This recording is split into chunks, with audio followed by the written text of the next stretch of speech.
Class 10 History, Chapter 4. Chapter 4. Chapter 4 Age of Industrialization. Age of Industrialization Part 4. Part 5th. बुनकरों के साथ क्या हुआ? What happened to weavers? यहाँ पे देखिए next here is a figure. यहाँ एक टॉपिक हुआ आपको व्हाट हैपन टू बी मतलब बुनकरों के साथ क्या हुआ, बुनकरों का क्या हुआ। The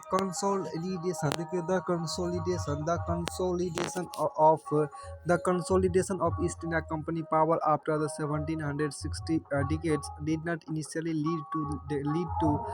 lead to decline in textile export from India. Textile export in India। फिर नेक्स्ट यहाँ पर आपको है did not initially lead to the decline in textile export from India। तो 1960 के जो यहाँ पे कहा गया 1960 के दशक में 1760 के दशक के बाद ईस्ट इंडिया कंपनी की सत्ता के 1760 के दशक के बाद ईस्ट इंडिया कंपनी की सत्ता के सुदृढ़ीकरण की शुरुआत में भारत के कपड़ा निर्यात में गिरावट नहीं आई। तो 1760 के दशक के बाद ईस्ट इंडिया कंपनी की सत्ता के सुदृढ़ीकरण की शुरुआत में भारत के कपड़ा निर्यात में गिरावट नहीं आई। British cotton industries had not yet expanded, and Indian fine textile were in great demand in Europe. So the company was keen on expanding textile export from India. तो ब्रिटिश कपास उद्योग अभी फैलना शुरू नहीं हुआ था और यूरोप में बारीक भारतीय कपड़ों की भारी मांग थी, इसलिए कंपनी भारत से होने वाले कपड़े के निर्यात को ही फैलाना चाहती थी। फिर आपको आगे कहता है बिफोर स्टेबलाइजिंग, देखिए before establishing political power in Bengal and Karnataka, जिसको कर्नाटक बोलते Karnataka in the 1760 decades and 1770 decades, the East India Company had found it difficult to ensure a regular supply of goods for export। यहाँ पर आपको देखिए 1760 और 1770 के दशक में बंगाल और कर्नाटक में राजनीतिक सत्ता स्थापित करने से पहले ईस्ट इंडिया कंपनी को निर्यात के लिए लगातार सप्लाई आसानी से नहीं मिल पाती थी। The French, the Dutch, Portuguese, as well as the local traders competed in the market to secure woven cloth। अब यहाँ पे देखिए क्या कि बुने हुए कपड़ों को हासिल करने के लिए फ्रांसीसी, डच और पुर्तगालियों के साथ साथ स्थानीय व्यापारी भी होड़ में रहते थे। इस प्रकार बुनकर और आपूर्ति सौदागर खूब मोल भाव करते थे और अपना माल सबसे ऊंची बोली लगाने वाले खरीदार को ही बेचते थे। लंदन भेजे गए अपने पत्र में कंपनी के अफसरों ने आपूर्ति में मुश्किल और ऊंचे दामों का बार बार जिक्र किया है। देखिए यहाँ पर क्या कि so the weaver and supplier merchants could bargain and try selling the produce to the best buyer। In their letters back to London, company officials continuously complained of difficulties of supply and high prices। However, once the East India Company established political power, it could assert a monopoly right to trade. It proceeded to develop a system. It proceeded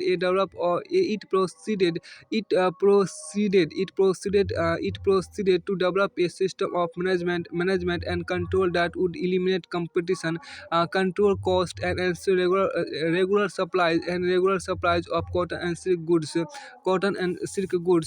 अब यहाँ पर देखिए जो आपको कहा गया, लेकिन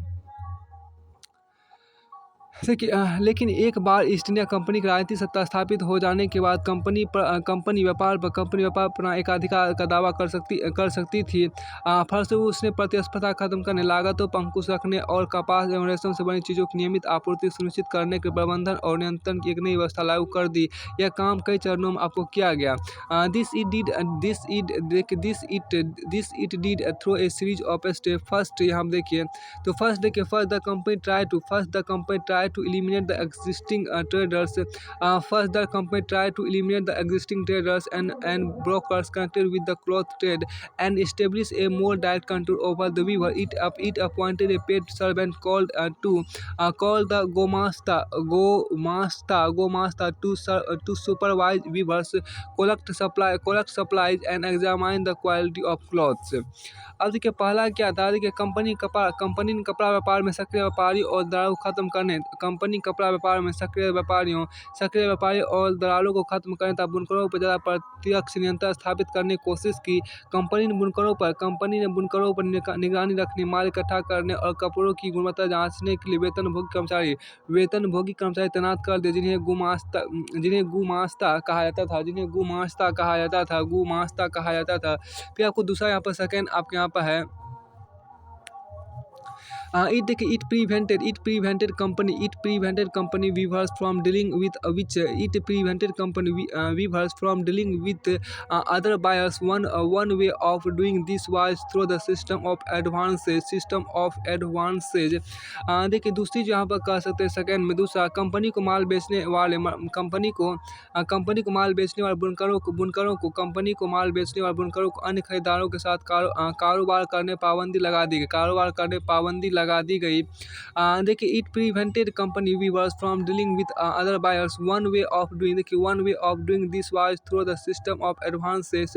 once an order was placed the weavers were given loans to purchase the raw material for their production. those who took loans had to hand over the cost they produced to the gomasta. They could not take it to any other traders. अब देखिए क्या इसके लिए उन्हें पेशगी रकम दी जाती थी। एक बार काम का ऑर्डर मिलने पर बुनकरों को कच्चा माल खरीदने के लिए कर्जा दे दिया जाता था। जो कर्जा लेते थे उन्हें अपना बनाया हुआ कपड़ा गुमास्ता को ही देना पड़ता था, उसे वे किसी और व्यापारी को नहीं बेच सकते थे। As loans flowed in and the demand for the fine textile expanded. Weavers eagerly took the advance, hoping to earn more. Many weavers had small plots of land which they had earlier cultivated along with weaving, and the produce from this took care of their family needs. Now they had to lease out the land and devote all their time to weaving. Weaving, in fact, required the labor of the entire family, with children and women all engaged in different stages of the process. जैसे जैसे कर्ज मिलते गए और महीन कपड़े की मांग बढ़ने लगी, ज़्यादा कमाई के आस में बुनकर पेशगी स्वीकार करने लगे। बहुत सारे बुनकरों के पास ज़मीन के छोटे पट्टे थे जिन पर वे खेती करते थे और अपने परिवार की ज़रूरतें पूरी कर लेते थे। अब वे इस ज़मीन को भाड़े पर देकर पूरा समय बुनकरी में लगाने लगे। अब पूरा परिवार यही काम करने लगा।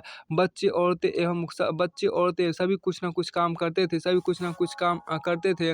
अब देखिए सुन, यहाँ पर जो कहा गया सुन, however, in many weaving villages there were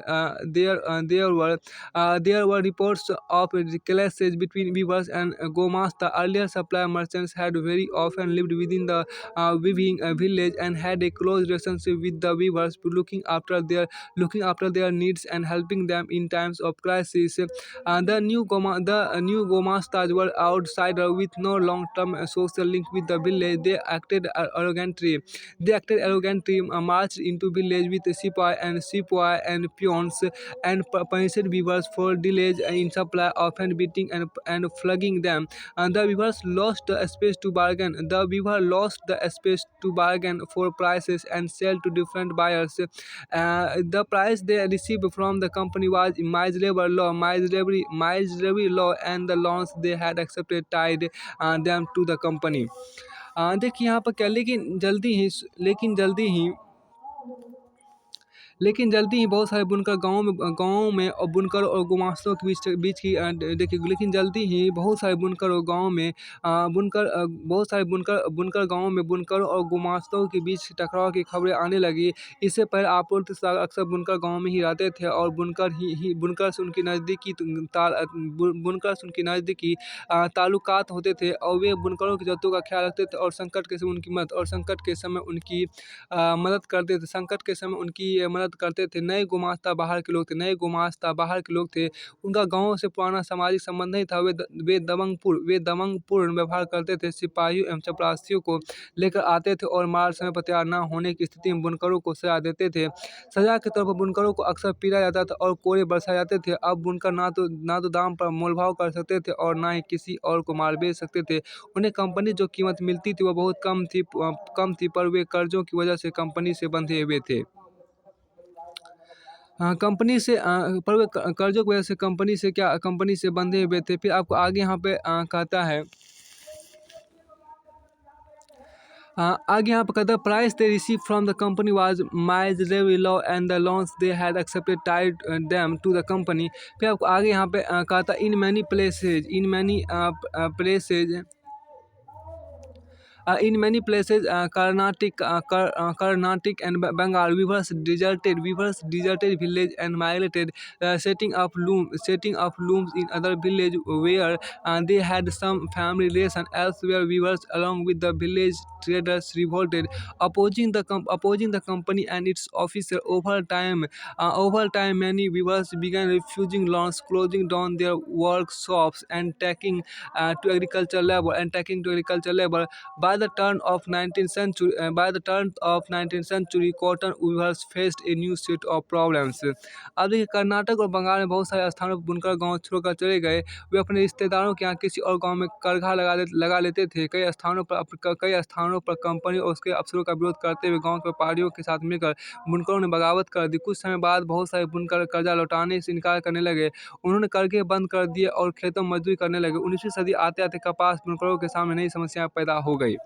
तो फिर आपके यहाँ पे एक वर्ड दिया गया है सिपोय की, समझिए क्या एक वर्ड है। यहाँ इस हिंदी में तो इसका वर्ड नहीं दिया गया, सिपोय देखिए यहाँ पर सिपोय क्या है, देखिए सिपोय या सिपाही जिसे बोलते हैं।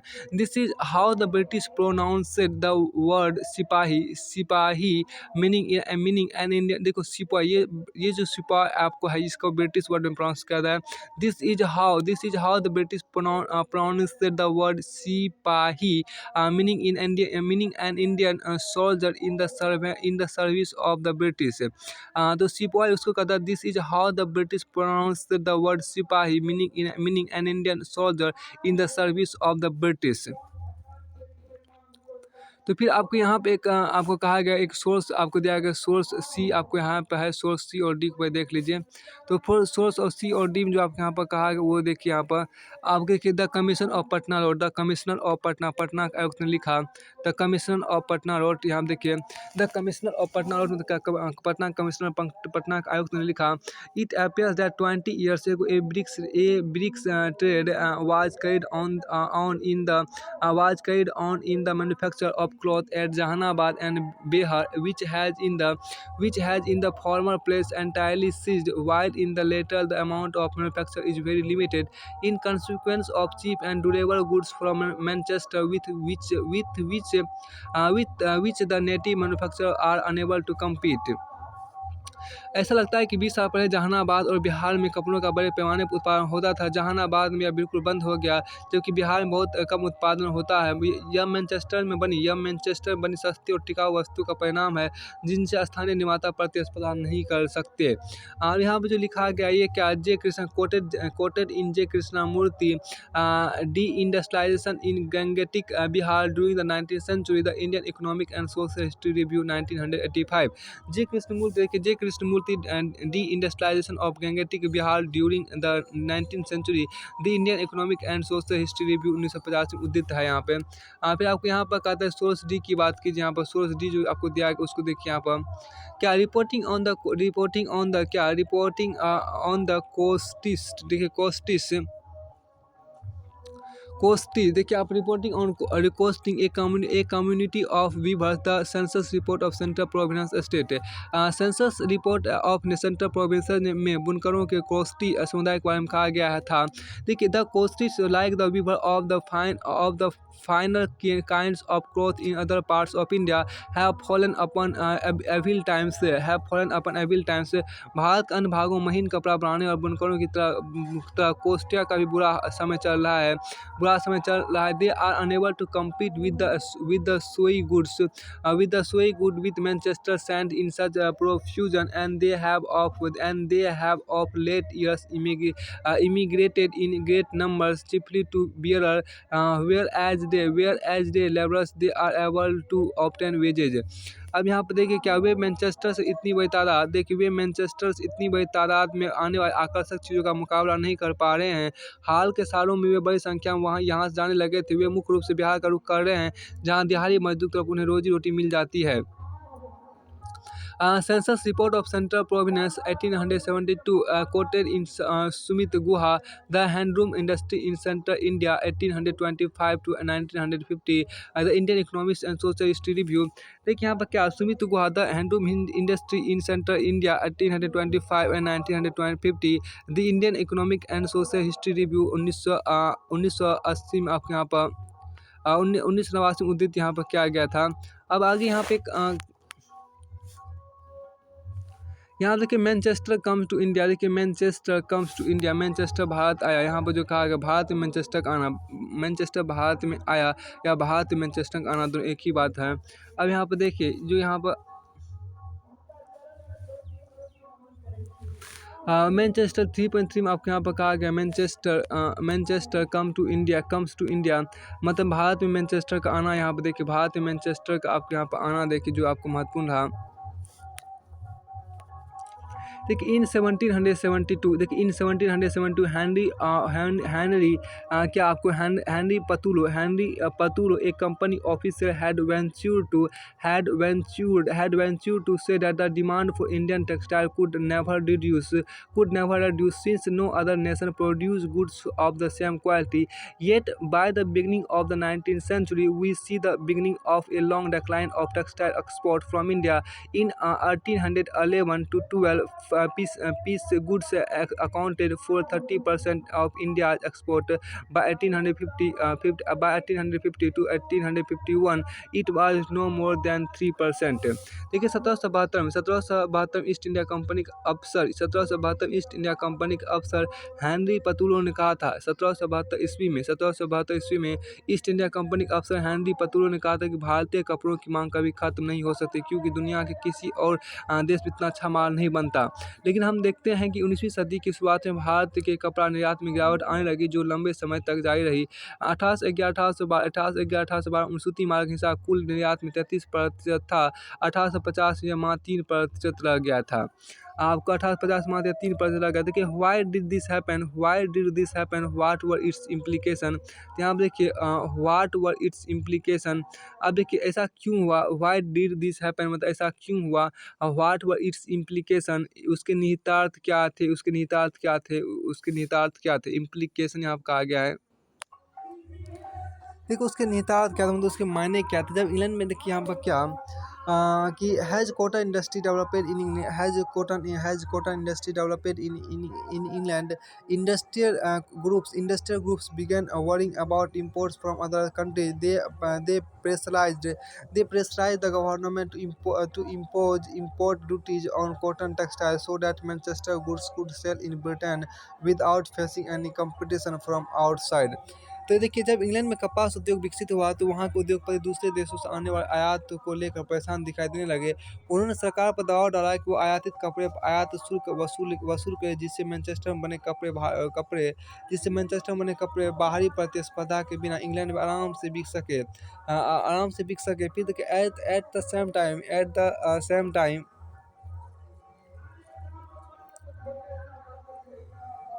देखिए एट द यहाँ पर जो कहा कि at the same time industries persuaded the East India Company to sell British manufacture in Indian market as well. Exports of British cotton goods increase dramatically in the early 19th century। देखिए उसी वक्त क्या आपके यहाँ पर देखिए क्या दूसरी तरफ उन्होंने ईस्ट इंडिया कंपनी दबाव डाला कि वो ब्रिटिश कपड़ों को भारतीय बाजारों में विवेचे। उन्होंने 19वीं सदी की शुरुआत में ब्रिटेन के वस्त्र उत्पादों के निर्यात में नाटकीय वृद्धि हुई। 18वीं सदी के आखिर में भारत में उत्पादों का नाक बराबर निर्यात होता था। 1850 तक आते आते सूती का आयात भारतीय आयात में 31% हो चुका था। 1870 तक यह आंकड़ा 50% से ऊपर चला गया। तो फिर आपको यहाँ पर कहता है क्या है कि at the end of the 18th century there had been virtually no import of cotton piece goods into India but the 1850 cotton piece goods constituted over 30% of the value of Indian imports, and by the 1870s decades this figure was over 50%. फिर कहा था cotton, यहाँ पे जो कहा था cotton weavers in India thus face two problems at the same times. इस प्रकार यहाँ पे क्या कॉटन वीवर्स इन इंडिया की बात की, जहाँ पे cotton weavers in India thus face two problems at the same time. इस प्रकार भारत में कपड़ा बुनकरों के सामने एक साथ दो समस्याएं थी। इस प्रकार क्या cotton weavers in India Cotton weavers in India thus face two problems at the same time. Their export market collapsed. Their export market collapsed, and thus local market shrank. Being gluted with Manchester imports. देखिए इस प्रकार भारत में कपड़ा बुनकरों के सामने एक साथ दो समस्याएं थी। उनका निर्यात बाजार ढह चुका था, उनका निर्यात बाजार ढह रहा था और स्थानीय बाजार सिकुड़ने लगा था। और स्थानीय बाजार जो था वो आपको पूरी तरह से सिकुड़ने लगा था। स्थानीय बाजार में मैनचेस्टर के आयातित मालों की भरमार थी। कम लागत मशीनों से बनने वाले आयातित कपास उत्पाद इतने सस्ते थे कि बुनकर उनका मुकाबला नहीं कर सकते थे। 1850 के दशक तक देश के ज़्यादातर बुनकर इलाकों में गिरावट और बेकारी की ही किस्मों की भरमार थी। बेकारी और गिरावट के किस्सों की भरमार थी। फिर आपको आगे यहाँ पर कहा था क्या, देखिए इसी का इंग्लिश वर्जन में आप यहाँ देखिए क्या, and the local market, the cotton weavers in India thus faced two problems at the same time. Their export market collapsed, and the local market shrank. Being gluted with Manchester imports produced by machines at lower cost. The imported cotton goods were so cheap that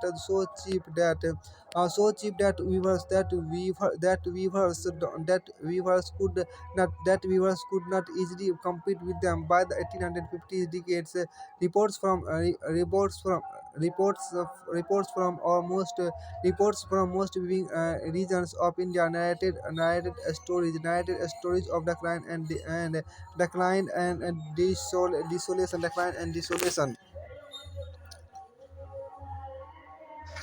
desolation। अब यहाँ पर कहा कि क्या कि ये decline डिसोलेशन मतलब क्या हुआ कि उन्हें 1800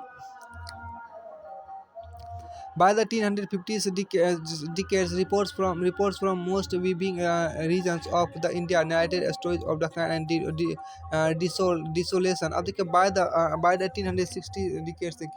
1860 decades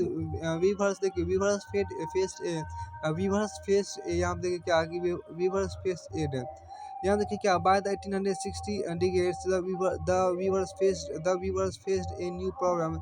They could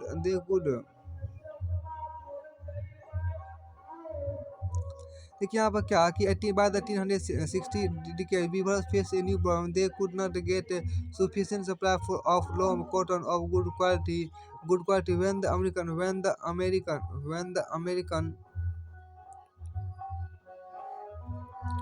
When the American Civil War broke out and the cotton supplies from the US were cut off, Britain turned to India. As raw cotton export from India increased, the price of raw cotton shot up. Shut up. The weavers in India Weavers in India were starved of supplies and forced to buy raw cotton at exorbitant prices. In this situation, weaving could not pay. अब आपको देखिए 1860 के दशक में बुनकरों के सामने नई समस्या सामने खड़ी हो गई।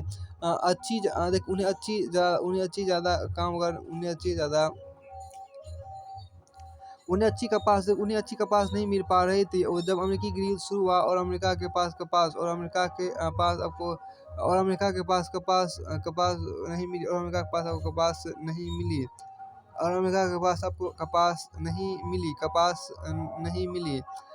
मिल पा रही। तब जब अमेरिकी गृह युद्ध शुरू हुआ और अमेरिका से कपास की आमद मतलब गुजारी बंद हो गई, आना बंद हो गया, तो ब्रिटेन भारत से कच्चा माल मांगने लगा। तो भारत के कच्चे कपास के निर्यात में इस वृद्धि से उसकी कीमत आसमान छूने लगी। भारत से कच्चे कपास के निर्यात में इस वृद्धि से उसकी कीमत आसमान छूने लगी।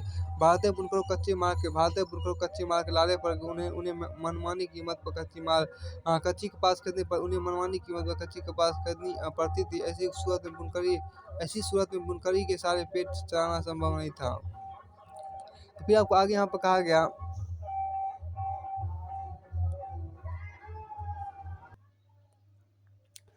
यहाँ देखिए यहाँ पर civil war broke and cotton supplies from the US were cut off. Britain turn to India as raw cotton exports from India increased. The price of raw cotton shot off. Weavers in India were starved of supplies and forced to buy raw cotton at exorbitant prices. In this situation, weaving could not pay. देखिए यहाँ पर जो कहा गया कि 19वीं सदी के आखिर में बुनकरों के सामने यहाँ पर जो आपको था देखिए क्या 1800 जब अमेरिकी गृह युद्ध शुरू हुआ जब अमेरिकी गृह युद्ध शुरू हुआ और अमेरिका से कपास की आपूर्ति बंद हो गई, तो ब्रिटेन भारत से कच्चा माल मंगाने लगा। भारत से कच्चे कपास के निर्यात में इस वृद्धि से उसकी कीमत आसमान छूने लगी। भारतीय बुनकरों को कच्चे माल के लाले पर मतलब कच्चे माल नहीं मिल पा रहे थे। उन्हें मनमानी कीमत पर कच्ची कपास खरीदनी पड़ती थी। ऐसी सूरत में बुनकरों के सारे पेट पालना संभव नहीं था। तो फिर आपको आगे कर देखिए then by the end of देखिए यहाँ पर क्या then by the end of the 19th century, weavers and other crafts people faced yet another problem. Factories in India began production, flooding the market with machine goods.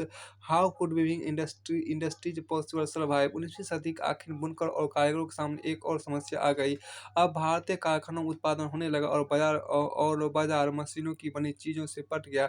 ऐसे में बुनकर उद्योग किस तरह कायम रह सकता था। तो फिर आपको आगे यहाँ पर देखिए कहा गया फैक्ट्रीज कम अप। देखिए यहाँ पर देखिए क्या फैक्ट्रीज कम अप की बात कर लीजिए। फैक्ट्रियों का आना आप यहाँ देखिए क्या फैक्ट्रियों का आना आके देखिए जो इससे पहले कुछ फिगर आपके यहाँ पर था, उस फिगर को देख लीजिए। और कुछ स्रोत डी आपको हो चुका है।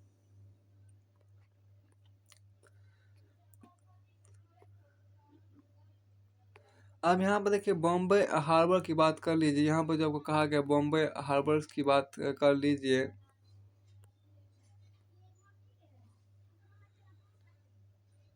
यहाँ देखिए बॉम्बे हार्बर ए लेट 18th सेंचुरी ड्राइंग। यहाँ पर क्या गया देखिए बॉम्बे हार्बर मतलब बॉम्बे बंदरगाह देखिए 18वीं सदी का आखिरी का चित्र आपको यहाँ पर दिया गया है। इसमें आपको ये कहा गया क्या Bombay and Calcutta grew as trading ports from the 1780s decade. This marked the decline of the old trading order. यहाँ पर दिस मार्क देखिए क्या this mark old trading order and growth of the colonial economy. Bombay और कलकत्ता 1780 के दशक तक व्यापारिक बंदरगाहों के रूप में विकसित होने लगे थे। बम्बई और कलकत्ता 1780 के दशक तक व्यापारिक बंदरगाहों के रूप में विकसित होने लगे थे। यह पुरानी व्यापारिक व्यवस्था के पतन और औपनिवेशिक अर्थव्यवस्था के विकास का समय था। फिर आपको आगे यहाँ पे कहा गया, अब आगे यहाँ पे कहा गया क्या, आगे यहाँ पे आपको कहा गया देन, देखिए देन बाय द इंड, ये तो हो चुका था। अब हम देखिए क्या कि फैक्ट्रीज कम अप की बात कर लीजिए। फैक्ट्रीज कम अप, देखिए यहाँ पर फैक्ट्रियों का आना देखिए। फैक्ट्रीज कम अप से पहले यहाँ पे देखिए कुछ आपको एक फिगर दिया गया है। जमशेद जी चीजों भोये, यहाँ पे देखिए जमशेद जी, देखिए जमशेद जी भोयो, देखिए यहाँ पर देखिए Jejeebhoy was the son of a Parsi weaver, was a son of Parsi weaver like many others of this his time. He was involved in China trade and shipping. He owned a large fleet of ships, but competition from English and American shippers forced him to sell his ships by 1850 decades. जीजी वो एक फारसी बुनकर के बेटे थे। अपने समय के बहुत सारे लोगों की तरह उन्होंने भी चीन के साथ व्यापार और जहाजानी काम किया था। उनके पास जहाज़ों की एक विशाल बेड़ा था। अंग्रेज और अमेरिकी जहाज कंपनियों के साथ प्रतिस्पर्धा के कारण 1850 के दशक तक उन्हें सारे जहाज बेचने पड़े। तो फिर आपको यहाँ एक जो खास आपको दिया गया क्या, द फैक्ट्रीज कम अप का यहाँ पहला आपको देखिए, द फैक्ट्रीज कम अप की यहाँ बात देखिए, फैक्ट्रियों का आना की बात यहाँ पर आपको है। The first cotton mill in Bombay came up in 1815, and it went into production 2 years later. The first cotton mill, the first cotton mill in Bombay came up in 1854, and it went into production of 2 years later. 2 years later, the first cotton यहाँ हम देखिए क्या, the first cotton mill in Bombay came up in 1854 and it went into production 2 years later. The first cotton mill in Bombay came up in 1854 and it went into production 2 years later. By the 1862 4 mills were at work with 94,000 spindles and 94,000 spindles and 2,150 looms. Around the same time, jute mills came up in Bengal. The first being set up in 1855, and another one is 7 years later. In 1862, in North India, the Elgin mill, the Elgin Mill was started in Kanpur in the 1860 decades, and a year later, the first cotton mill of Ahmedabad was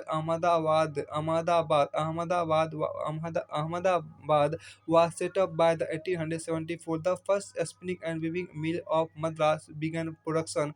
Who set up the industries? Where did the capital come from? Where did the capital come from? Who came to work in the mills? देखिए बम्बई में पहला कपड़ा मिल 1854 में लगी। 2 साल बाद उसमें उत्पादन होने लगा। 1862 तक वहाँ ऐसी 4 मिलें काम कर रही थी। उनमें 94,000 तकलियाँ और 2150 करघे थे। उसी समय बंगाल में जूट मिलें खुलने लगी। वहाँ देश की पहली जूट मिल 1855 में और दूसरी 7 साल बाद 1862 में चालू हुई। उत्तरी भारत में उत्तरी भारत में आपको एलिगन मिल 1860 के दशक तक। उत्तरी भारत में आपको एलिगन मिल 1860 के दशक में कानपुर में खुली। उत्तरी भारत में आपको एलिगन मिल 1860 के दशक में कानपुर में खुली। इसके साल भर बाद अहमदाबाद की पहली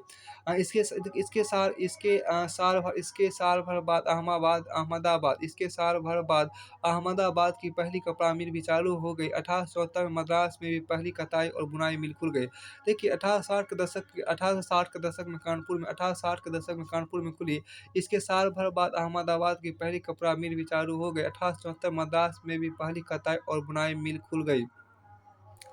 देखिए हू सेटअप द इंडस्ट्रीज, अब देखिए ये उद्योग कौन लगा रहा था, हू सेटअप द कौन लगाया था, where did the capital come from, उनके लिए पूंजी कहाँ से आ रही थी, इनके लिए पूंजी कहाँ से आ रही थी उद्योग लगाने के लिए। फिर कि मिलों who came to work in in mills, मिलों में काम करने वाले कौन लोग थे या कौन थे।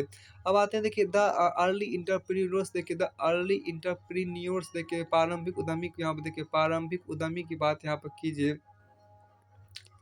तो प्रारंभिक उद्यमी की अगर बात करें, देखिए इंडस्ट्रीज और देखिए द अर्ली एंटरप्रेन्योर्स, देखिए प्रारंभिक उद्यमी, देखिए इंडस्ट्रीज वर, देखिए industries were set up in different regions by varying sorts of people. Let us see who they were, देश के विभिन्न भागों में, देखिए देश के विभिन्न भागों में तरह तरह के लोग उद्यम लगा रहे थे। आइए देखिए ये कौन लोग थे। द हिस्ट्री ऑफ, देखिए the history of many business groups goes back to trade with China. China from the late 18th century, as you have read in your book last year, the British India began exporting of began exporting opium to China, and took tea from China to opium to China, and took tea from China to England. Many Indians became junior players in the state, providing finance, procuring, देखिए procuring supplies and the shipping consignment। देखिए बहुत सारे व्यावसायिक समूह का इतिहास चीन के साथ, बहुत सारे व्यावसायिक समूह का इतिहास चीन के साथ व्यापार के जमाने से चला आ रहा था। जैसा कि पिछले साल की किताब में आपने पढ़ा था, 18वीं सदी के आखिरी से अंग्रेज भारतीय अफीम का, कि आप ऑफियम नहीं अफीम बोलते हैं, OPIUM को। तो भारतीय अफीम का चीन को निर्यात करने लगे थे, भारतीय अफीम का चीन को निर्यात करने लगे, तो उसके बदले में वे चीन से चाय खरीदते थे जो इंग्लैंड जाती थी, जो इंग्लैंड आपको जाती थी। इस व्यापार में बहुत सारे भारतीय कारोबारी सहायक की हैसियत में पहुंच गए थे। वे पैसा उपलब्ध कराते थे, आपूर्ति सुनिश्चित करते थे, और माल को जहाज़ों में लाद कर रवाना करते थे। हैविंग अर्नड थ्रोटेड, देखिए having earned through trade some of this businessman had visions of developing industrial enterprises in India. यहाँ देखिए क्या, व्यापार से पैसा कमाने के बाद उनमें से कुछ व्यवसाय भारत में औद्योगिक उद्यम स्थापित करना चाहते थे। व्यापार से पैसा कमाने के बाद उनमें से कुछ व्यवसाय भारत में औद्योगिक उद्यम स्थापित करना चाहते थे। यहाँ पे जो देखिए having earned through trade some of these businessman had vision of developing industrial enterprises in India. यहाँ आपको देखिए having earned through trade some of this businessman had vision of developing industrial enterprise in India. In Bengal, Dwarkanath Tagore made his fortune in the China trade before he turned to industrial investment, setting up 6 joint stock companies in the 1830 decades and 1940 decades। यहाँ आप देखिए क्या कि बंगाल में द्वारकानाथ टैगोर ने चीन के साथ व्यापार में खूब पैसा कमाया, और वे उद्योगों में निवेश करने 1830 और 1840 1830 और 1840 के दशक में उन्होंने 6 संयुक्त उद्यम कंपनियां लगा ली थी। 1840 के दशक में आए व्यापक व्यावसायिक संकटों में औरों के साथ टैगोर के उद्यम भी बैठ गए। अब यहाँ आप देखिए क्या कि जो Tagore's enterprises sank along with those of others in the wider business crisis of 1840s decade, but later in the 19th century, many of the China traders became successful industrialists।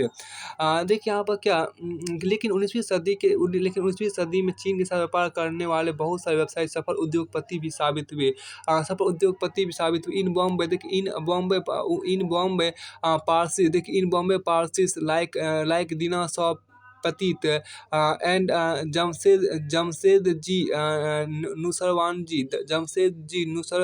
Nusarwanji Tata, who built huge industrial empires in India, accumulated their initial wealth partly from export to China, and partially from export to China, and partially from raw cotton shipment to England। Sheikh Hukumchand, a Marwari businessman who set up the first Indian jute mill, in Calcutta in 1917. Also traded with China. So did the father as well as grandfather of the famous industry G.D. Birla. अब यहाँ पर देखिए जो आपको कहा गया, हाँ, अब यहाँ विश्वास से गौर कीजिए, बम्बई में यहाँ पर क्या है कि लेकिन 19वीं सदी में चीन के साथ व्यापार करने वाले बहुत सारे व्यवसायी सफल उद्योगपति भी साबित हुए। बम्बई में डिनसॉ पेटिट और आगे चलकर देश में विशाल औद्योगिक समाज स्थापित करने वाले जमशेद जी नुसरवानजी टाटा जैसे पारसियों ने पारसियों ने आंशिक रूप से चीन को निर्यात करके और आंशिक रूप से इंग्लैंड को कच्ची कपास निर्यात करके पैसा कमा लिया था। 1917 में कलकत्ता में देश की पहली जूट मिल लगाने वाले मारवाड़ी व्यवसायी सेठ हुकुमचंद ने भी चीन के साथ व्यापार किया था। यही काम प्रसिद्ध उद्योगपति जी.डी. बिरला के पिता और दादा ने भी किया। अब आगे यहाँ पर कहा गया क्या है, कैपिटल देखिए, capital was accumulated. The capital was accumulated through other trade networks. Some merchants from Madras traded with Burma, while others had link with the Middle East and East Africa. There were yet other commercial groups, but they were not directly involved in external trade, and they operated within India. Carrying goods from one place to another, banking money, transferring funds between cities, and financing trade. So when opportunity of investment in industries opened up, when opportunity of investment in industries opened up, many of them set up factories. देखिए क्या पूंजी इकट्ठा करने के अन्य व्यापारिक नेटवर्कों को सहारा लिया गया। मद्रास के कुछ सौदागर बर्मा से व्यापार करते थे, जबकि कुछ के मध्य पूर्व एवं पूर्वी अफ्रीका में संबंध थे। इसके अलावा भी कुछ वाणिज्यिक समूह थे, लेकिन वे विदेश व्यापार से सीधे जुड़े हुए नहीं थे। वे भारत में ही व्यवसाय करते थे। वे एक जगह से दूसरी जगह माल ले जाते थे, सूद पर पैसा चलाते थे, एक शहर से दूसरे शहर में पैसा पहुँचाते थे और व्यापारियों को पैसा देते थे। जब उद्योगों में निवेश का अवसर आया तो उनमें से बहुतों ने फैक्ट्रियाँ लगा ली। अब यहाँ पर आगे एक आपको दिया गया है फिगर। द्वारकानाथ टैगोर का देखिए आपको क्या है कि द्वारकानाथ टैगोर एक यहाँ पर फिगर आपको दिया गया है। देखिए द्वारकानाथ टैगोर का आपको यहाँ पर है क्या, Dwarkanath Tagore believe that India would develop through westernisation and industrialisation. He invested in shipping, ship building, mining, banking, plantation and insurance. Dwarkanath Tagore को विश्वास था कि भारत पश्चिमीकरण और औद्योगिकरण के रास्ते पर चलकर ही विकास कर सकता है। उन्होंने जहाज निर्माण, खनन, बैंकिंग, बागान और बीमा क्षेत्र में निवेश किया था। अब आगे यहाँ पे आपको कहा गया क्या, देखिए partners in enterprise J N Tata, R D Tata, sir R J Tata and sir D J Tata का एक फिगर दिया गया है। देखिए साझेदारों की टोली, यहाँ देखिए साझेदारों की टोली का एक फिगर यहाँ पर दिया गया। Partners in enterprise J N Tata, R D Tata, sir R J Tata and sir D J Tata. देखिए यहाँ पर देखिए क्या, साझेदारों की टोली J N Tata, R D Tata, Sir I J Tata और सर डी जे टाटा। देखिए 1912 में 1912 में जी एन टाटा ने जमशेदपुर में भारत का पहला लौह एवं इस्पात संयंत्र स्थापित किया। 1912 में जी एन टाटा ने जमशेदपुर में भारत का पहला लौह एवं इस्पात संयंत्र स्थापित किया। भारत में लौह एवं इस्पात उद्योग एक minute, in 1912 G.N. Tata set up the first iron and steel works in India at Jamshedpur. Iron and steel industries in India started much later than textile. In colonial India, industrial machinery, railways, and locomotives were mostly imported. So capital goods industries could not really develop in any significant way till independence. 1912 में देखिए GN. Tata ने जमशेदपुर में भारत का पहला लौह एवं इस्पात संयंत्र स्थापित किया। भारत में लौह एवं इस्पात उद्योग कपड़ा उद्योग के काफ़ी बाद शुरू हुआ। भारत में लौह एवं इस्पात एवं इस्पात उद्योग, कपड़ा उद्योग के काफ़ी बाद शुरू हुआ। औपनिवेशिक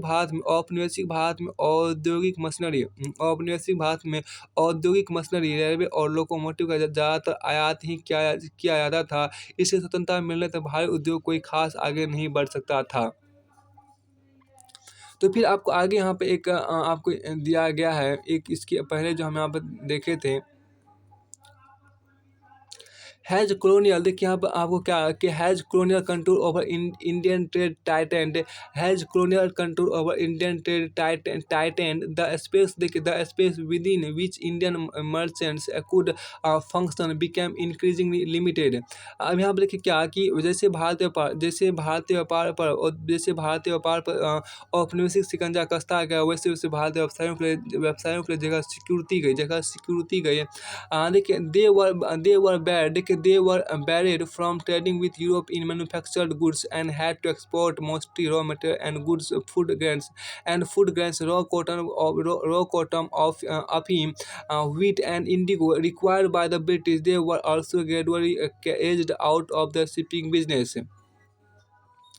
उन्हें अपना तैयार माल यूरोप में बेचने से रोक दिया गया। अब वे मुख्य रूप से कच्चे माल और अनाज, कच्ची कपास, अफीम, गेहूँ और नील का ही निर्यात कर सकते थे, जिनकी अंग्रेजों को जरूरत थी। धीरे-धीरे उन्हें जहाजरानी व्यवसाय से बाहर धकेल दिया गया। अब आपको आगे यहाँ पर कहा till the First World War, देखिए till the First World War, यहाँ पर जो कहा गया था कि till the First World War European managing agencies in effect controlled a large sector of Indian countries. Three of the biggest ones were Bird Heiglers and company, Andrew Yule and Jardine Skinners and company. यहाँ पर देखिए पहले विश्व युद्ध तक यूरोपीय प्रबंधक की एजेंसी भारतीय उद्योगों के विशाल क्षेत्र का नियंत्रण करती थी। इनमें से बर्ड हिगलर्स एंड कंपनी,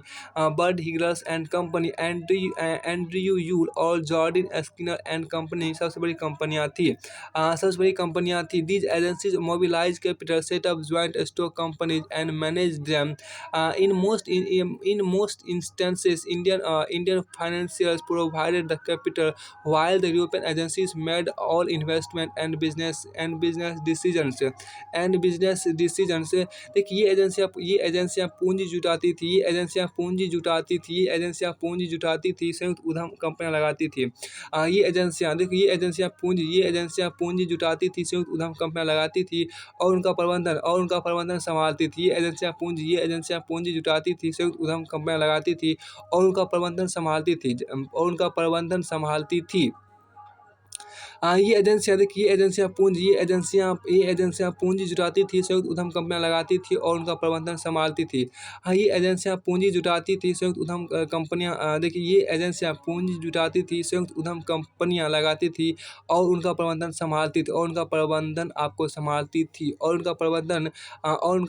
संभालती थी देखिए the European merchant industries had their own chambers of commerce which Indian businessman were not allowed to join. यहाँ पर जो कहा गया क्या कि जबकि निवेश और व्यवसाय संबंधित फैसले यूरोपीय एजेंसियां लेती थी, यूरोपीय व्यापारी उद्योगपति के अपने वाणिज्यिक परिसंघ थे, जिनमें भारतीय व्यवसायों को शामिल नहीं किया जाता था। तो यहाँ पर आपको हो गया। फिर आपको आगे यहाँ पर कहा where did the workers come from. अब देखिए वेयर डिड द मजदूर कहाँ से आए हैं, यहाँ पर जो कहा गया where did the worker come from, मजदूर कहाँ से आपको आए।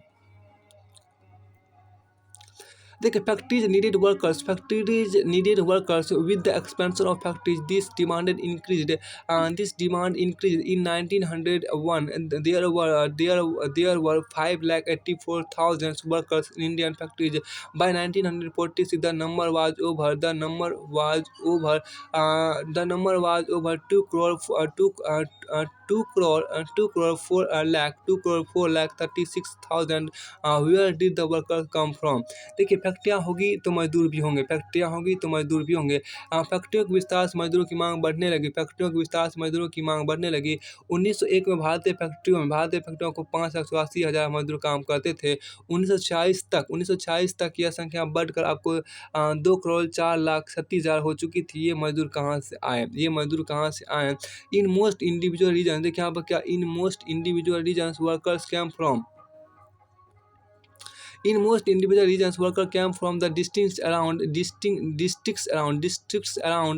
Peasants and artisans who found no work in the village went to the industrial center in search of work. Over 50% workers in the Bombay cotton industry in 1911 came from the neighboring districts of Ratnagiri, while the mills of Kanpur got most of their textile hundreds from the villages within the district of Kanpur. Most often mill workers moved between the village and the city, returning to their village homes during harvest and festivals.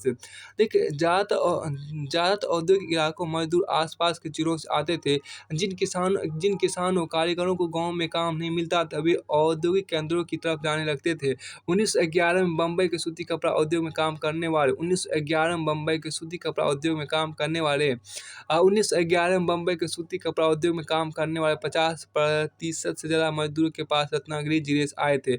1911 में बम्बई के सूती कपड़ा उद्योग में काम करने वाले 50% से ज़्यादा मजदूर पास के रत्नागिरी जिले से आए थे। कानपुर के मिलों में काम करने ज़्यादातर कानपुर जिले के गाँव से ही आते थे। मिल मजदूर बीच बीच में अपना गाँव जाते रहते थे। वे फसलों कटाई एवं त्योहारों के समय गाँव लौट जाते थे।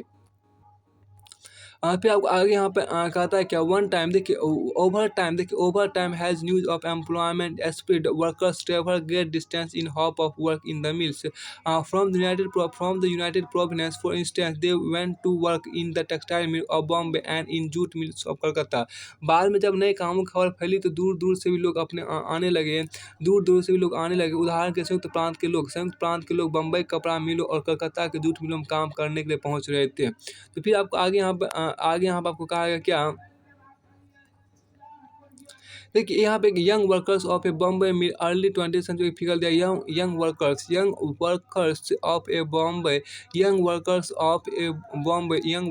Of a Bombay mill early 20th century. देखिए बम्बई के एक मिल के युवा कामगार 20वीं सदी की शुरुआत, अर्ली 20th सेंचुरी अब की 20वीं सदी की शुरुआत। देखिए when workers went back to their village homes they linked dressing up. जब मजदूर गाँव जाते थे तो वे अच्छे कपड़े पहनने की कोशिश करते थे। अच्छे कपड़े पहनने की कोशिश करते थे। When workers went back to their village homes, they linked dressing up. They liked dressing up, मतलब ये अच्छे कपड़े पहनने की कोशिश करते थे। तो ये आप यहाँ पर एक आपको फिर नेक्स्ट यहाँ पर आपको है क्या कि हाँ, गेटिंग जॉब। देखिए getting job was always difficult even when mills multiplied and the demand for workers increase, the number seeking works were always more than the job available. Entry into the mills was also restricted. Industries usually employed a jobber to get new recruit. देखिए नौकरी पाना हमेशा मुश्किल था। नौकरी पाना हमेशा से मुश्किल था।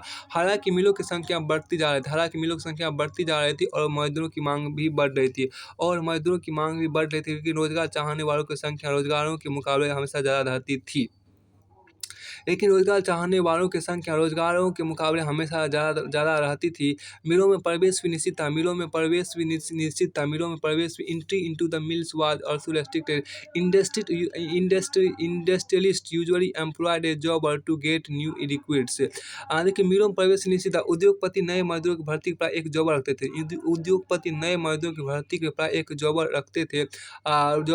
देखिए very often the जॉबर was an old and trusted workers. देखिए जॉबर कोई पुराना और विश्वस्त कर्मचारी होता था। He got people from his village and showed them job, helped them settle in the city and provided them money in times of crisis। देखिए वे अपने गाँव से लोगों को लाता था, उन्हें काम काम का भरोसा देता था, उन्हें शहर में जमने की मदद देता था और मुसीबत में पैसे से मदद करता था। यहाँ आप देखिए the jobber interfere the jobber therefore became a person with some authority and power। The jobber therefore became a person with some authority and power। He began demanding money and gifts from his favor and controlling the lives of workers। इस प्रकार जॉबर ताकतवर और मजबूत व्यक्ति बन गया था। इस प्रकार जॉबर ताकतवर और मजबूत व्यक्ति बन गया था। बाद में जॉबर मदद के बदले पैसे एवं तोहफे की मांग करने लगे और मजदूरों की जिंदगी को नियंत्रित करने लगे। The number of factory workers increase over time, however as you will see they were a small proportion of the total industrial workforce। समय के साथ फैक्ट्री मजदूरों की संख्या बढ़ने लगी, लेकिन जैसा कि आप देखेंगे कुल औद्योगिक श्रम शक्ति में उनका अनुपात बहुत छोटा था। बहुत ही छोटा था। यहाँ पे एक फिगर देखिए, द हेड जॉबर की यहाँ पे एक फिगर दिया गया। द हेड जॉबर का मुख्य जॉबर का एक फिगर यहाँ पे दिया गया है। तो यहाँ पर आपको क्या है, द हेड जॉबर आपके यहाँ पर है कि notice how the poster and cloth emphasise the jobbers position of authority. इस चित्र में आप देखें कि उनका अंदाज और उसके कपड़ों से जॉबर की सत्ता का पता चलता है। अब यहाँ पे एक नया शब्द आपके यहाँ पर दिया गया। देखिए जॉबर मतलब क्या था। जॉबर देखिए इन्हें जॉबर मतलब क्या, इन्हें अलग अलग इलाकों में सरदार या मिस्त्री आदि भी कहते थे। फिर आपको आगे एक सोर्स ई दिया गया है। सोर्स ई को भी देख लीजिए थोड़ा सा। सोर्स ई में कहा गया, देखिए देखिए यहाँ पर क्या, Vasant Parkar who was once a mill worker in Bombay said the workers could pay the jobbers money to get their son work in the mill. The mill worker was closely associated with his village physically and emotionally. He would go home to cut the harvest and for sowing। The Konkani would go home to cut the paddy and the ghati the sugarcane। It was an accepted practice for which the mills granted leave। अब यहाँ देखिए क्या कि मजदूर अपने बेटों को मिल में काम पर रखवाने के जॉबर को पैसा देते थे। मजदूर अपने बेटों को मिल में काम पर रखवाने के जॉबर को पैसा देते थे। मिल मजदूर शारीरिक और भावनात्मक रूप से उसके गांव से गहरे तौर पर जुड़े होते थे और वह गांव जाकर फसल कटाई करता था। कोकनी लोग धान काटने और घाट यानी गन्ना काटने गांव में जाते थे। यह एक स्वीकृत व्यवस्था थी जिसके लिए मिल वाले छुट्टी दे देते थे। देखो यहाँ पर क्या है कि Meena Menon and Neera Adarkar only 100 years 100 voices 2004 100 voices देखिए 100 years 2004 का यहाँ पे एक सोर्स है। फिर आपको आगे यहाँ पर दिया गया है। सोर्स ऐप की बात कीजिए। देखिए Bhai Bhosle a trade unionist of Bombay recollected he childhood in the 1930 decade and 1940 decades. देखिए आप क्या, भाई भोसले बम्बई के ट्रेड यूनियन कार्यकर्ता थे। देखिए in those day the shift was 10 hours from 5 PM to 3 AM। terrible working hours। My father worked for 35 years। He got the asthma-like disease and could not work anymore। Then my father went back to village। देखिए उस जमाने में देखिए क्या 1930-40 के दशक में बिताएगा अपने बचपन। भाई भोसले बम्बई के ट्रेड यूनियन कार्यकर्ता थे। 1930-40 के दशक में बिताए अपने बचपन को उन्होंने इस प्रकार याद किया। उस जमाने में 10 घंटे की शिफ्ट होती थी। शाम 5 बजे से सुबह 3 बजे तक काम के सबसे भयानक घंटे। मेरे पिताजी ने 35 साल नौकरी की, उन्हें दमा जैसी बीमारी हो गई और वे काम करने से लाचार हो गए। इसके बाद मेरे पिताजी वापस गाँव चले आए। याद कि Meena and Neera आदिलकर 100 years 100 voices। तो यहाँ पे एक इमेज आपको शो किया गया है। यहाँ पे इमेज जो आपको देखिए अहमदाबाद के मिल में कताई में लगी मजदूर औरतें के यहाँ कहा गया कि अहमदाबाद के मिल में आप क्या देखिए कि अहमदाबाद की स्पिनर्स एट वर्क एक spinners at work in Ahmedabad mill. Ahmedabad के एक मिल में कताई में लगी मजदूर औरतें यहाँ पे देखिए। तो women worked most in the spinning department. देखिए women worked mostly in the spinning department. देखिए औरतें मुख्य रूप से कताई विभाग में ही काम करती थी। स्पिनिंग डिपार्टमेंट कताई विभाग में मुख्य रूप से वो औरतें आपको काम करती थी। फिर आपको आगे यहाँ पे कहा गया, देखिए आपको क्या द पिकुलिटी देखिए the peculiarities of industrial growth की बात की। The peculiarities of industrial growth की बात यहाँ पर की। The peculiarities of industrial growth मतलब देखिए the peculiarities of Indian growth in the peculiarities of देखिए क्या the peculiarities of industrial growth मतलब क्या औद्योगिक विकास का अनुठापन यहाँ पे देखिए। The peculiarities of industrial growth मतलब औद्योगिक विकास का अनुठापन आप यहाँ पर देखिए। European managing agency which dominated industrial production India were interested in certain kinds of products.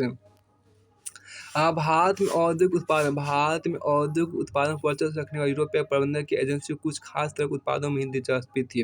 European managing agency which dominated industrial production India were interested in certain kinds of products. They established tea and coffee plantation, acquiring land at cheap rates from the colonial government, and they invested in mining indigo and jute. Most of these were products require primary for export trade and not for sale India. देखिए यहाँ पर क्या है कि उन्होंने अपने सरकार से सस्ती कीमत पर जमीन लेकर चाय एवं कॉफी के बागान लगाएं और खनन नील एवं जूट व्यवसाय में पैसे का निवेश किया। इनमें से ज़्यादातर ऐसे उत्पाद थे जिनकी भारत में बिक्री के लिए नहीं बल्कि मुख्य रूप से निर्यात की आवश्यकताएं थी। तो फिर आपको आगे कहता है when Indian businessman began setting up industries in the late 19th century. तो यहाँ पर जो कहा गया 19वीं सदी के देखिए क्या when Indian businessman began setting up industries in the late 19th century they avoided competing with Manchester goods in the Indian market since yarn was not an important part of British since yarn was not an important part of British import into India. The early cotton mills in India produced coarse cotton yarn मतलब thread rather than fabric. When yarn was imported, it was only of the superior variety. The yarn produced in Indian spinning mills was used by handloom weavers in India or exported to China. 19वीं सदी के आखिर में जब भारतीय व्यवसाय उद्योग लगाने लगे तो उन्होंने भारतीय बाजार में मैनचेस्टर की बनी चीज़ों से प्रतिस्पर्धा नहीं की। भारत आने वाले ब्रिटिश मालों में धागा बहुत अच्छा नहीं था।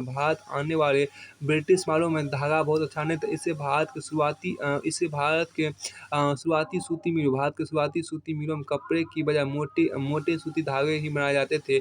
जब धागे का आयात किया जाता था तो वह हमेशा बेहतर किस्म का होता था। भारतीय कताई मिलों में बनने वाले धागे का भारत का हथकरघा बुनकर इस्तेमाल करते थे। या उन्हें चीन को निर्यात कर दिया जाता था। अब यहाँ देखिए हथकरघा हैंडलूम वीवर्स में क्या होता है। देखिए यहाँ पर हैंडलूम वीवर्स में तो आपको हथकरघा बुनकर जिसे बोलते हैं। अब देखिए by the first decade of the 20th century by the first decades ये यहाँ का देखिए एक देखिए यहाँ पर कहा गया क्या कि by the first decade of 20th century a series of changes affected the pattern of industrialisation has the swadeshi movement gather momentum nationalist mobilise people to boycott foreign cloth. Industrial groups organized themselves to protect their collective interest, pressuring the government to increase tariff protection and grant other concessions. From 1906, moreover, the export of Indian yarn to China declined since produce from Chinese and Japanese mills flooded the Chinese market. So industries in India began shifting from yarn to cloth production. Cotton piece goods production in India and doubled between 1900 to 1900 and 1912. तो यहाँ पे आपको कहा गया है कि 19वीं सदी के आखिर में देखिए 20वीं सदी के पहले दशक में आपको देखिए 20वीं सदी के पहले दशक,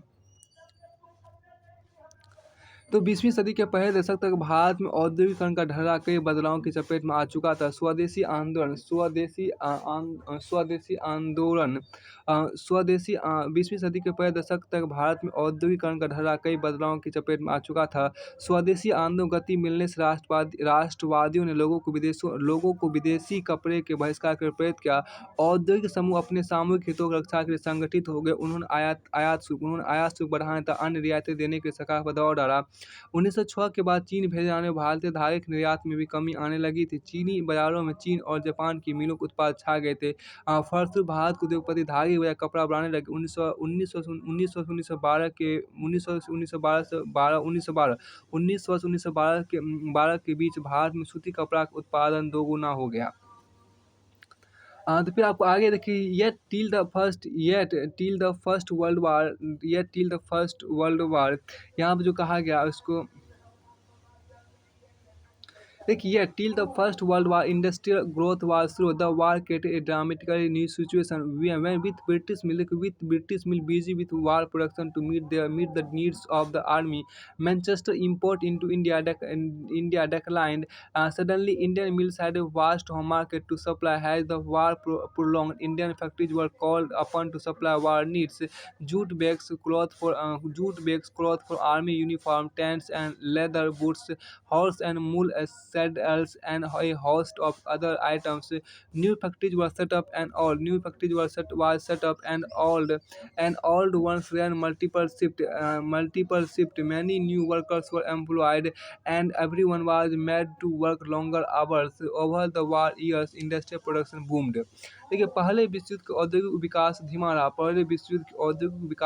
रहा। युद्ध ने एक बिल्कुल नई स्थिति पैदा कर दी थी। ब्रिटिश के कारखाने सेना की जरूरतों को पूरा करने के लिए युद्ध संबंधी उत्पादन में व्यस्त थे।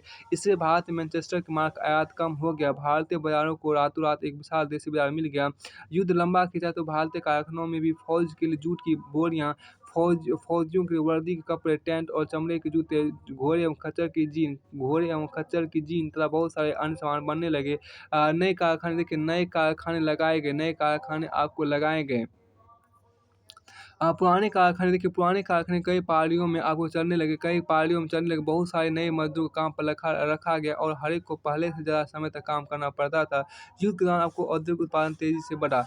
After the war, Manchester could recapture its old position in the Indian market, unable to modernize and compete with the US, Germany, and Japan. The economy of Britain crumbled after the war. Cotton production collapsed, and exports of cotton cloth from Britain fell dramatically. Within the colonies, local industries gradually consolidated their position, substituting foreign manufacturers and capturing the home markets. युद्ध के बाद भारतीय बाजार में Manchester को पहले वाली हैसियत कभी हासिल नहीं हो पाई। आधुनिकीकरण न कर पाने और अमेरिका, जर्मनी एवं जापान के मुकाबले कमजोर पड़ जाने के कारण ब्रिटेन की अर्थव्यवस्था चरमरा गई। कपास उत्पादन बहुत कम रह गया और ब्रिटेन से होने वाले सूती कपड़े के निर्यात में जबरदस्त गिरावट आई। उपनिवेशों में विदेशी उत्पादों को हटाकर स्थानीय उद्योगपति ने घरेलू बाजारों पर कब्जा कर लिया और धीरे धीरे अपनी स्थिति मजबूत बना ली। फिर आपको आगे यहाँ पे कहा गया क्या कि देखिए, the first office of Madras chamber of commerce, यहाँ पे देखिए एक ऑफिस बनाए, the first office of Madras chamber of commerce. Madras chambers of commerce का पहला दफ्तर यहाँ पे देखिए दिया गया है। By the late 19th century, merchants in different regions began meeting and forming chambers of commerce and to regulate business and decided on issues of collective concern। देखो, 19वीं सदी के आखिर तक देश के विभिन्न क्षेत्रों के व्यवसायी मिलकर चैम्बर ऑफ कॉमर्स बनाने लगे थे ताकि सही तरह से व्यवसाय कर सके और सामूहिक चिंता के मुद्दों पर फैसला ले सकें। तो फिर आपको आगे यहाँ पे एक आपको इमेज और दिया गया है। यहाँ पे एक हैंड वुवन क्लॉथ की एक इमेज यहाँ पर दिया गया है। हाथ से बुना हुआ कपड़ा एक यहाँ पर इमेज है। देखिए, The intricate designs of hand-woven cloth could not be easily copied by the mills. हाथ से बुने कपड़े के महीन डिजाइन की मिलों में नकल नहीं की जा सकती थी। फिर एक नया वर्ड्स भी आपके यहाँ पर दिया गया है। फ्लाई शटर की बात करें, देखिए फ्लाई शटर क्या था? देखिए it is a mechanical device used for weaving moved by means of ropes and pulleys. Fly shutter एक डिवाइस यह फ्लाई शटर अब रस्सियों और पुलियों के जरिए चलने वाला एक यांत्रिक औजार है जिसका बुनाई के लिए इस्तेमाल किया जाता था। यह क्षैतिज धागे ताना द वेब्ट को लंबवत धागे बाना जिसको बोलते हैं रैप में पिरो लेती थी। फ्लाई स्टाइल के आविष्कार से बुनकरों को बड़े करके चलाने और चौड़े अरज का कपड़ा बनाने में काफ़ी मदद मिली। यहाँ देखिए क्या है कि it is the mechanical device use for weaving moved by means of ropes and pulleys it places the horizontal thread called the weft into the vertical thread called the wrap, and the invention of the fly shutter made it possible for weaver to operate large rooms and weave wide piece of clothes। यहाँ पे अब आगे इसमें जो आपको यहाँ पर कहा गया है,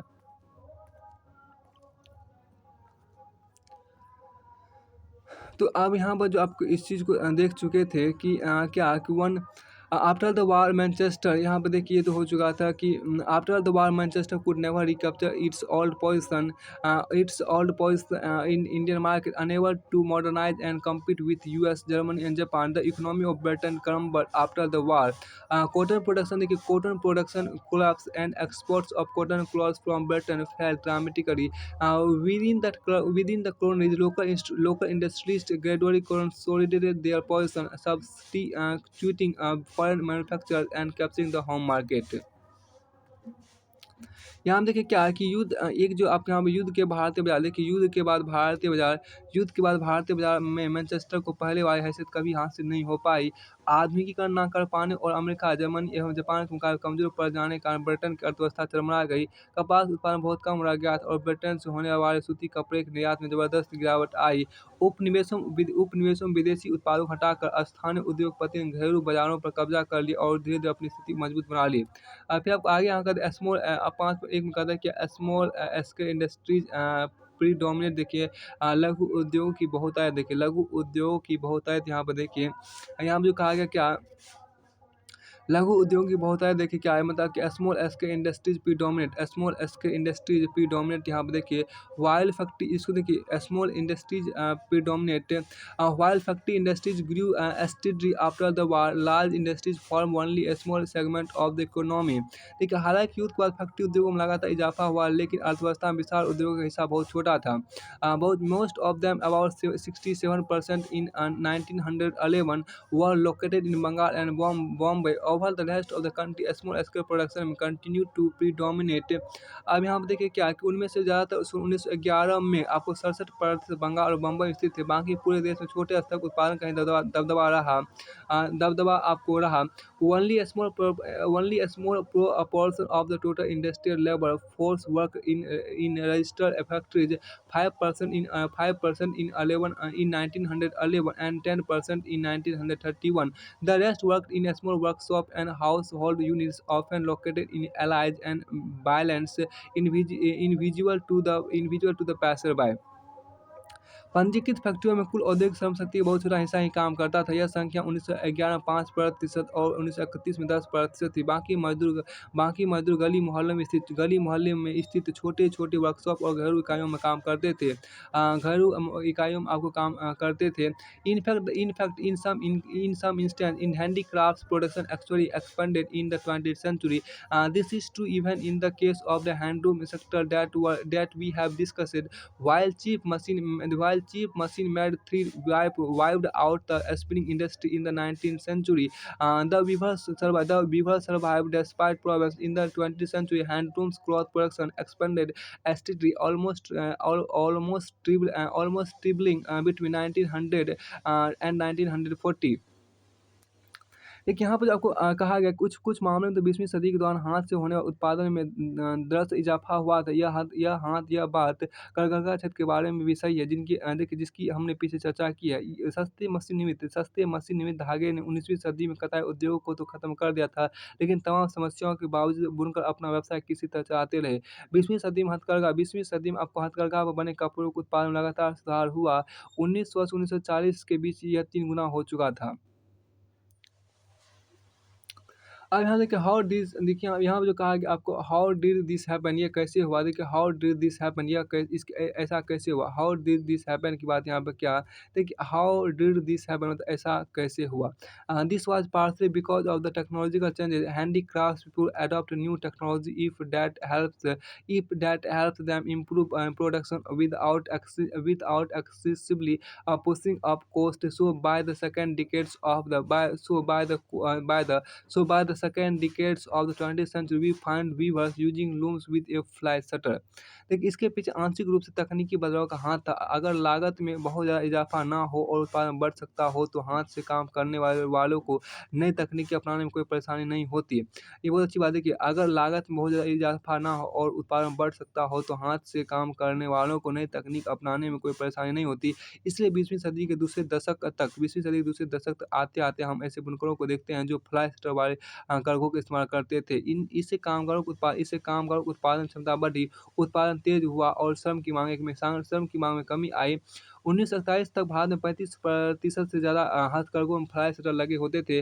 त्रावणकोर, मद्रास, मैसूर, कोचीन, बंगाल आदि क्षेत्रों में तो ऐसे हथकरघे 70 से 80% तक थे।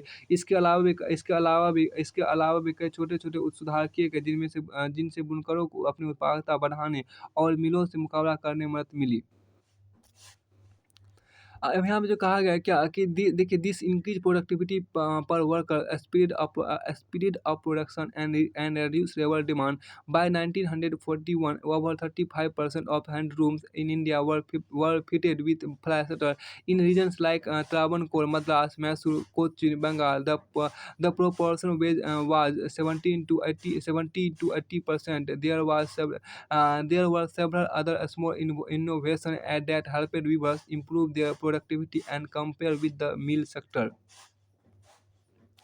तो फिर आपको यहाँ पे कहा गया सर्टेन ग्रुप्स ऑफ वीवर देखिए क्या कि certain groups of weaver were in a better position than other to survive the competition with mill. देखिए पेज नंबर 98 जो आपको 98 तक पेज 98 तक पूरी तरह से पेज नंबर 98 तक पूरी तरह से हो चुका है। उसके बाद हम यहाँ पे आपको पेज नंबर 99 से आपको यहाँ से पढ़ना अगले वीडियो में देखेंगे।